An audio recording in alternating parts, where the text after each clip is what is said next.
If you've heard the name Jim Carroll, there's a good chance you associate it with the Basketball Diaries. But have you heard his music? Jim Carroll was known as the Dylan of the 80s for his poetic punk rock. Jim is primarily known as an author and started writing at a very young age. He was born in Lower Manhattan in 1949 to Irish Catholic bar owners. When he was 12, the family moved from Lower Manhattan to the Inwood neighborhood in Upper Manhattan, where Jim attended the Trinity School. He had won a scholarship to this elite school because he was absolutely brilliant and a star basketball player. It was around this time that Jim began keeping journals that would eventually become the Basketball Diaries. Around 13, Jim tried heroin for the first time. He thought that it wasn't addictive and that marijuana was the stuff that would get you hooked. Jim spiraled into a drug addiction, and by the age of 15, he was hustling gay men in Times Square for drugs and money. During this time, he was also writing. At 16, he published his first book, Organic Trains. Organic Trains caught the attention of William S. Burroughs and Jack Kerouac. Jack Kerouac said that Jim Carroll wrote better than 89% of all adults. Jim became immersed in the New York art and music scene of the time. He lived with Patti Smith and Robert Mapplethorpe. He was in a couple of Andy Warhol films. He hung around with the Velvet Underground and even helped record live at Max's Kansas City. You can hear him between songs in the background. Jim continued to live the New York life until 1973, when he decided that he couldn't stay if he wanted to kick heroin. He moved to Bolinas, California, a small artist community just outside the Bay Area. During his time away from the New York scene, he wrote poetry and song lyrics, playing around with the idea of one day starting a band. In 1978, Patti Smith was playing a show in San Diego and invited Jim to come with her. Jim was asked to come on stage and read some poetry when the opening band flaked. Patti introduced him as the guy who taught her how to read and write poetry. The crowd loved Jim, and he was inspired to start a band. Jim joined forces with Bay Area band Amsterdam, and they became the Jim Carroll Band. The band played shows in San Francisco to local acclaim. However, singing did not come naturally to Jim. In a 1999 interview, he told Rolling Stone, "When I first started, I just relied strictly on passion because I wasn't technically a good singer. I'm still not technically a very good singer, but I think I'm a better singer now than I was when I first started. I have kind of a different sound on every song, and some of it is through effects, but not really that much. The engineer asked me if I ever hurt myself when I sing because I just get so tight when I do it. It's harder for me to relax when I sing." Things really took off when Jim visited New York to sign some contracts and republish the Basketball Diaries. He brought a tape with him which somehow got into the hands of Keith Richards. The Jim Carroll Band was then signed to Atlantic for 3 records. Their first album, released in 1980, was aptly named Catholic Boy. "I was this Catholic kid and I never really lost that," Jim said. "I loved the rituals of Catholicism. The Mass is a magic ritual. It's a transubstantiation, and the Stations of the Cross, Crown of Thorns, getting whipped, it's punk rock." One notable thing about this album is that Alan Landier of Blue Oyster Cult and Bobby Keys, the Rolling Stones saxophone player, both appeared on this album. Annie Leibovitz took the photo for the album. This album is pure punk rock.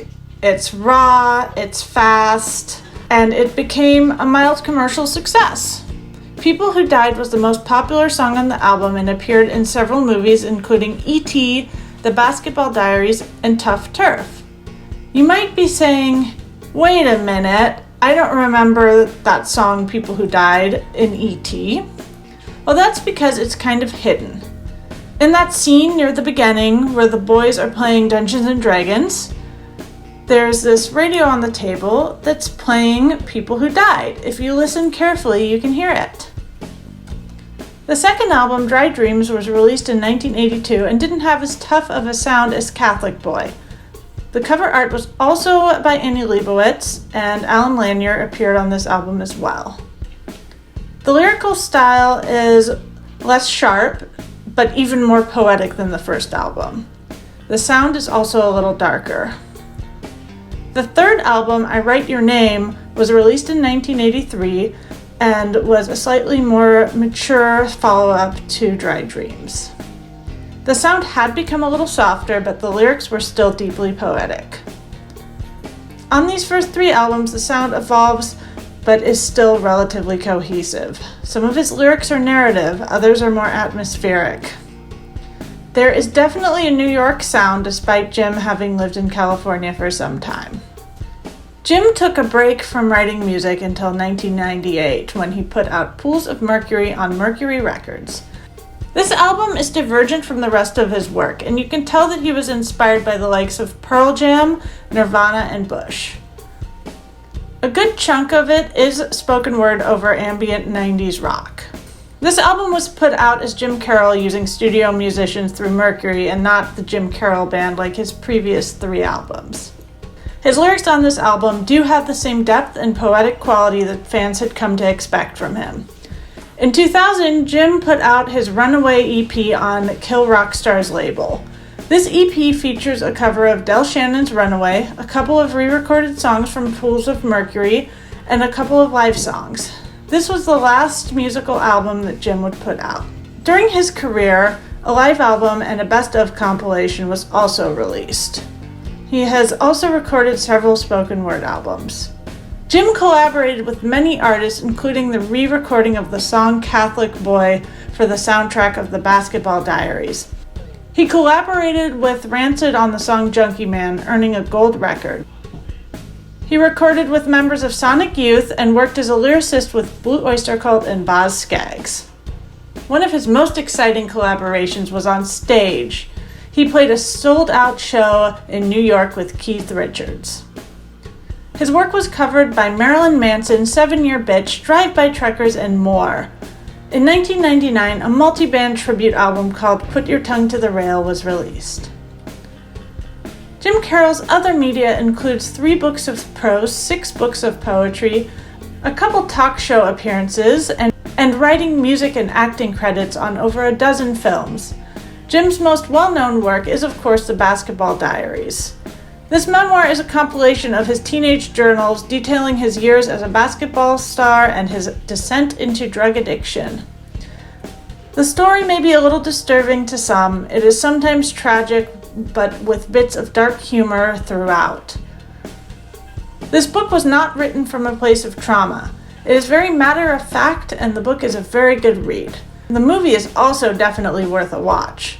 The 1995 movie stars Leonardo DiCaprio and is much more tame than the book. Jim makes an appearance in this movie as an older junkie. He also appears in the James Spader film Tough Turf as himself. This movie is actually pretty entertaining. It's 80s cheese where James Spader goes against his usual bully role and plays a rich kid who is suddenly poor and gets bullied himself. Jim Carroll appears on stage with Robert Downey Jr. on drums. I couldn't figure out if Robert Downey Jr. actually plays drums in the movie or if it's dubbed, but the band plays It's Too Late, and Jim's presence on stage is dynamic and commanding. Jim's songs, People Who Died, and The Voices also appear on the soundtrack. After Jim's last album was released, he took to recording a couple of spoken word albums, writing, and doing readings. He was living off royalty checks from a book, and the money began to run out. In search of a cheaper apartment, Jim moved back to Inwood into the same building he'd grown up in. Jim suffered from circulation issues in his legs, pneumonia, and hepatitis C, so he didn't get out much. When he did get out, he visited friends for breakfast and attended NA meetings. He spent a lot of time at home working on a new book, The Petting Zoo. On September 11, 2009, Jim died of a heart attack in his apartment. He was discovered by a neighbor who peeked in the window and saw him slumped over, not moving.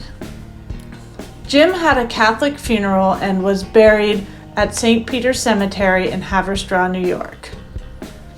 If you'd like to listen to Jim Carroll's music, the best place is YouTube. Spotify only has the Catholic Boy album, and iTunes only has Pools of Mercury and the Runaway EP. I've linked a few of my favorite songs in the description. Please check them out, and thank you for watching.